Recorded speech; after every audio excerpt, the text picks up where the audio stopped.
brasileiros vivem em cidades, aproximadamente 75% da população. E isso não é obra do acaso, não. Pensando em qualidade de vida, as cidades oferecem as melhores escolas, as melhores vagas nas universidades, as melhores ofertas no mercado de trabalho, as melhores oportunidades de troca e intercâmbio entre as pessoas. As cidades oferecem também as melhores opções de lazer, diversão e entretenimento. Agora, paga-se um preço caro por morar em cidade. E quanto maior a cidade, mais caro é esse preço. Eu estou falando de qualidade de vida. A gente está falando de trânsito, congestionamento, poluição do ar, ruído. A gente está falando de estresse, agitação e correria. Tudo isso leva muita gente que vive em cidades a fazer a seguinte pergunta: será que não tem um jeito melhor de se viver?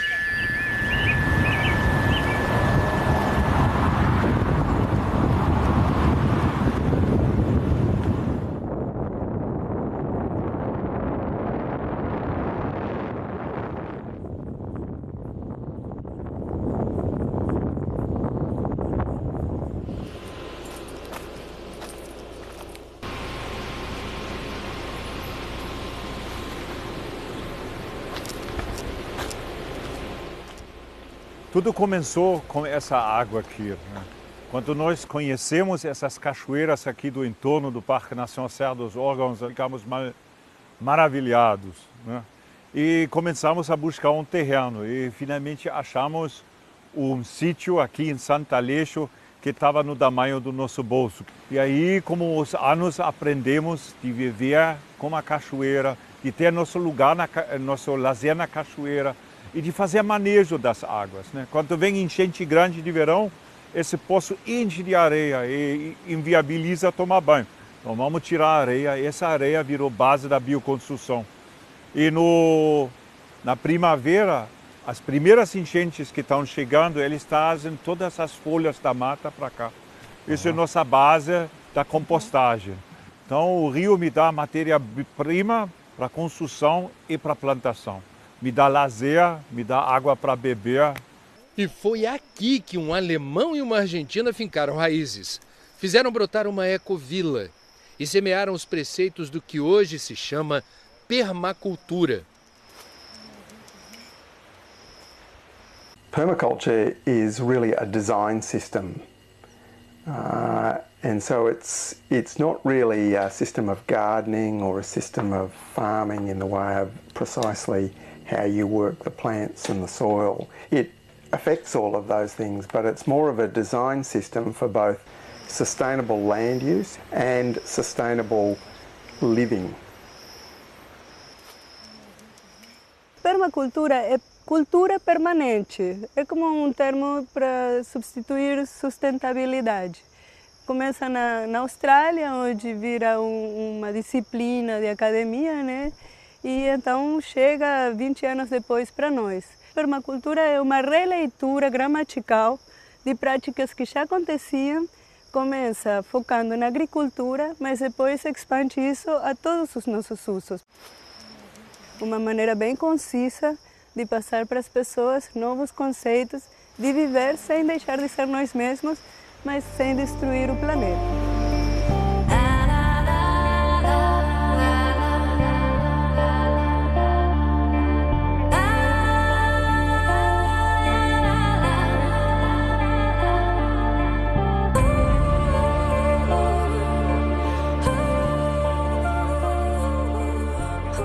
Nosso começo foi sair da sociedade do consumo e viver com as coisas que a gente planta, ter o tempo para nós e as coisas que nos interessam. E foi bastante intuitivo o nosso caminho aqui. E aí começamos a ouvir também do conceito da permacultura. E a permacultura, quando nós ouvimos dessa aí, a gente estava fazendo isso. Só que agora tem um nome para as coisas que a gente tinha até feito, né? De tentar fazer um trabalho em conjunto com a natureza, de mínimo impacto, de entender a ciclicidade das atividades que a gente faz dentro do circuito do bioma que nós vivemos. E escolhemos aqui a Mata Atlântica porque Tão lindo a Mata Atlântica aqui na base do Parque Nacional Serra dos Órgãos, rico de cachoeira e de biodiversidade que é único nesse planeta Terra.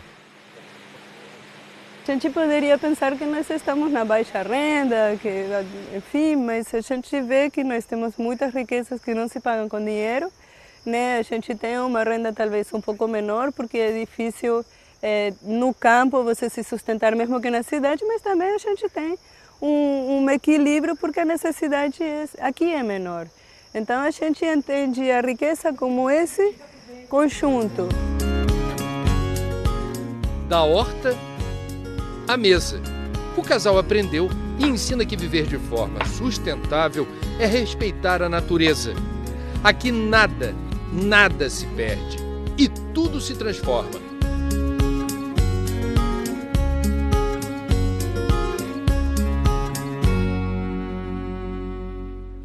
Este aqui é nosso supermercado, tem de tudo, nem sabemos direito o que tem no estoque, ele é bastante variável, né? Se eu entendo dos alimentos que a natureza dispõe para mim, eu tenho muita mais riqueza, eu tenho fartura. E é isso que a gente hoje pratica. Se eu tenho a horta cheia, os bichos comem juntos e ninguém percebe, porque há para todo mundo. E os bichos cumprem a função de se comerem entre eles e manter o equilíbrio também. Então a natureza é muito perfeita e precisa nisso. A gente tem que observar ela. O ciclo do alimento se fecha aqui na composteira, né? O composto vai para o canteiro para criar as plantas. As plantas vão para a nossa cozinha para gerar nosso alimento. Aí vem os restos do nosso alimento que vai aqui junto na composteira na primeira parte e de virar, a gente sempre damos uma areada, uma misturada nos micróbios que estão trabalhando. Eles ficam felizes de mais oxigênio que eles recebem e produzem cada vez mais e digerem mais até que a gente chega aqui no produto final, né? Um ótimo composto para aplicar no canteiro.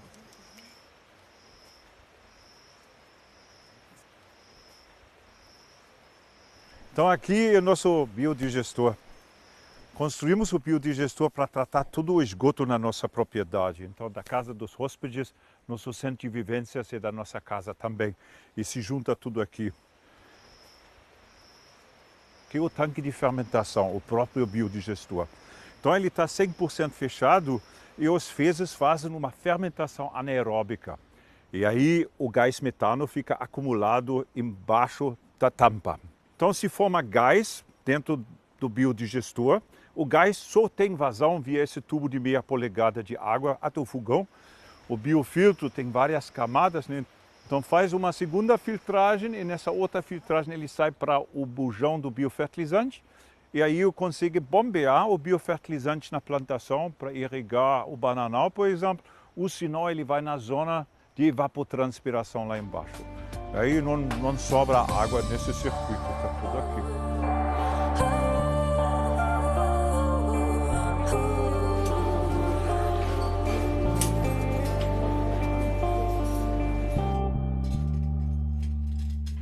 Bom, eu cheguei à reciclagem do vidro, na verdade, por causa de que os ferros velhos não estavam recebendo mais o vidro nem de graça.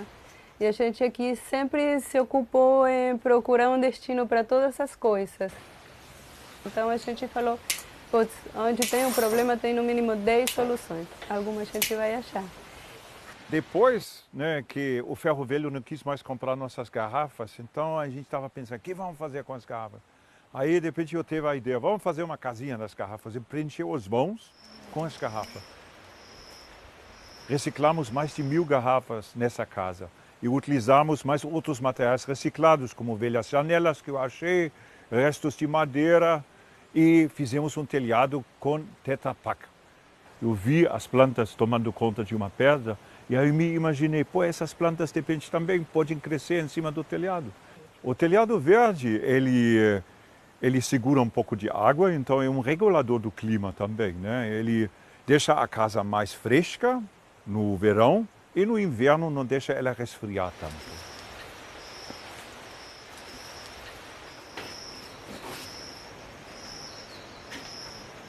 a casa mais sustentável que existe é uma casa na árvore. Ela não precisa fundação. A fundação é a própria árvore com sua rizoma.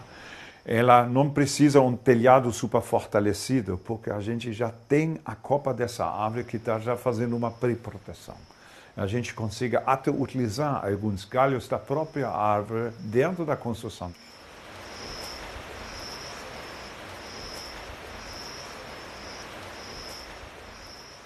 Recebemos pessoas aqui para fazer experiências. Muitas pessoas querem sair da cidade, mas não sabem como.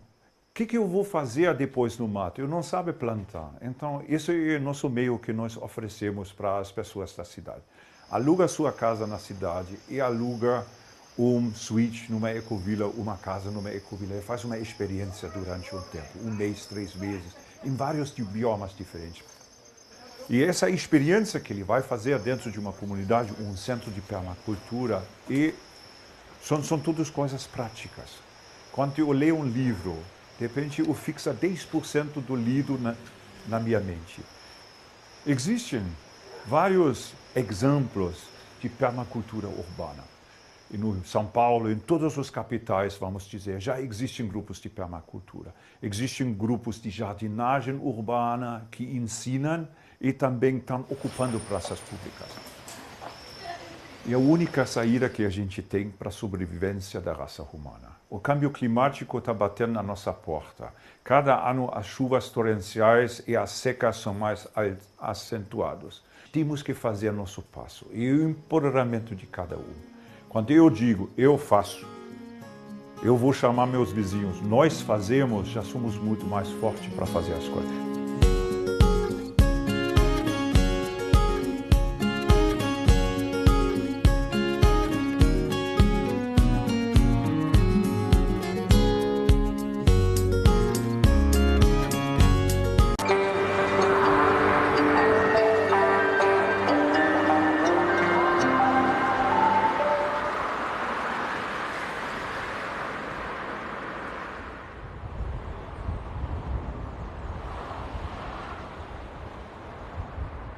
Então, às vezes, uma pessoa que está aqui, ela precisa dialogar com uma pessoa que está aqui. A gente fala dos rios, só que eles estão guardados. Qual que é a ideia? É trazer eles de volta? Essa aqui eu acho que é a bacia de vocês. Do Rio Verde? Do Belmiro Braga. A gente está com um grupo que mora em Pinheiros e que também vem se articulando lá. E eles querem fazer e se inspirar com o que a gente vem fazendo para levar para lá. Na verdade, a gente também aprende com eles, né? Muitas coisas, mas nesse momento eles vieram aqui para aprender com a gente. Nossa, mas a nossa feira é muito mais bagunçada. O projeto de transformar um bairro de classe média alta de São Paulo em um ecobairro começou há quase 10 anos, com a revitalização de uma praça e o resgate das vilas Ida, Jataí e Beatriz. Todas se confundiam com o badalado bairro boêmio da cidade, a Vila Madalena. Os moradores viram que era possível criar uma identidade e mudar o lugar com as próprias mãos. A ideia era seguir os princípios da permacultura urbana. Você consegue encontrar água. A nossa ação, ela pega a Vila Jataí, pega a Vila Beatriz e a Vila Ida. São 3 bairros vizinhos que se comunicam historicamente falando, que a gente atua em 2 microbacias hidrográficas, que é do Córrego Bellini e do Córrego das Corujas. Então essas bacias, elas são justamente, toda a água corre para o mesmo lugar, dentro de uma microbacia hidrográfica, para o mesmo córrego. Então a gente está, dentro desse perímetro, todos nós estamos comprometidos com a revitalização da mesma água, né? Que essa é uma das nossas metas. Nós encontramos 16 nascentes, achamos, pra gente foi realmente uma surpresa, né? Aqui também é uma nascente, a gente pinta o fundo de branco, nós marcamos todas as nascentes e as crianças fazem os passeios, as crianças das escolas, para saber onde tem as nascentes da própria região. Cada criança que você mobiliza e fala da importância das águas, né? Você está plantando uma semente para defender no futuro nossas águas, nossos rios, nossas nascentes, né? E isso também me fez aderir a um movimento para tentar preservar isso, que é muito legal, né? É qualidade de vida aqui no meio de São Paulo, né? A permacultura, ela tem alguns princípios que eu acho muito interessantes. Por exemplo, as coisas não podem existir sem função. Também coisas com uma única função não fazem muito sentido. As coisas precisam ter pelo menos 2 funções. Melhor que sejam mais, né? Mas que elas estejam conectadas com mais coisas, que justifiquem essa existência. Isso eu acho um conceito bem legal.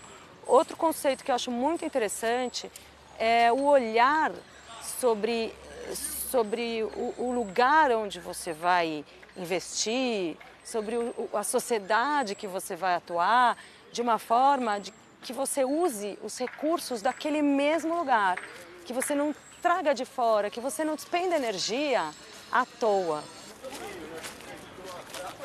Essa composteira, ela é uma composteira termofílica. Por que ela é termofílica? Porque ela esquenta, né, a decomposição do material orgânico, ele esquenta.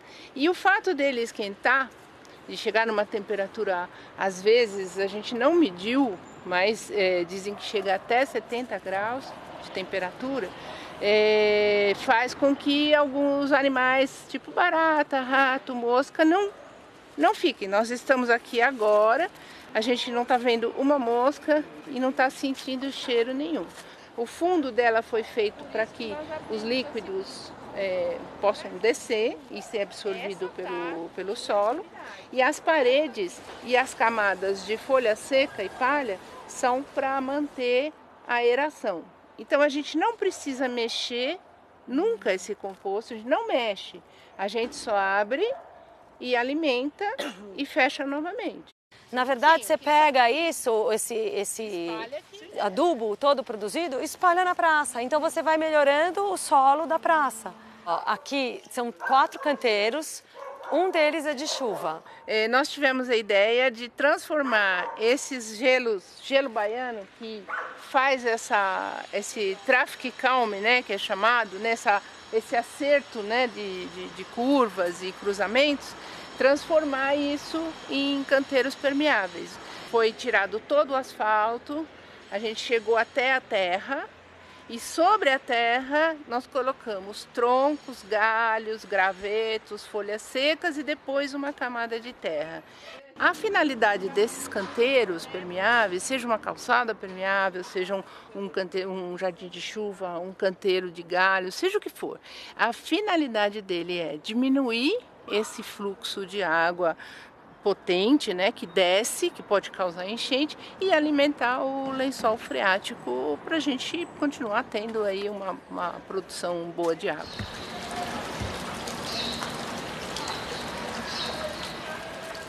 Nosso sonho é assim, é ter um córrego onde a água seja despoluída, e as crianças possam brincar, entendeu? Onde os recursos hídricos não estejam todos soterrados, que as pessoas possam ver, contemplar, usar esse espaço para recreação, né? Esse é o nosso sonho. Agora, a utopia eu achava que era utopia, e é uma realidade hoje, né? Eu faço algumas coletas, né? Essa daqui é a primeira para turbidez. É um kit que geralmente é disponibilizado para as escolas, né? Para facilitar a medição. Então o que nós enchemos a cubeta até essa parte aqui. E depois nós classificamos dessa maneira. A turbidez que eu posso observar aqui, ela está entre 0 e 20. É bom. Quanto mais turva a qualidade da água, é ruim. Então a qualidade aqui, pelo menos a turbidez já está aceitável, né? Não posso dizer que meu bairro é um ecobairro, mas eu posso dizer que a gente está caminhando buscando ser um ecobairro. Às vezes as pessoas querem resgatar a vida como é que ela é. Existem coisas boas do passado, mas também existem coisas que outros país, outros bairros, outras regiões nos mostram que a gente tem que ir além. Então a gente tem que trazer essas coisas básicas que eram muito boas para a nossa saúde e bem-estar, mas nos conhecer melhor e fazer uma comunidade de verdade, que é zelar um pelo outro e garantir saúde para os nossos descendentes. Agora a plantação estamos tirando.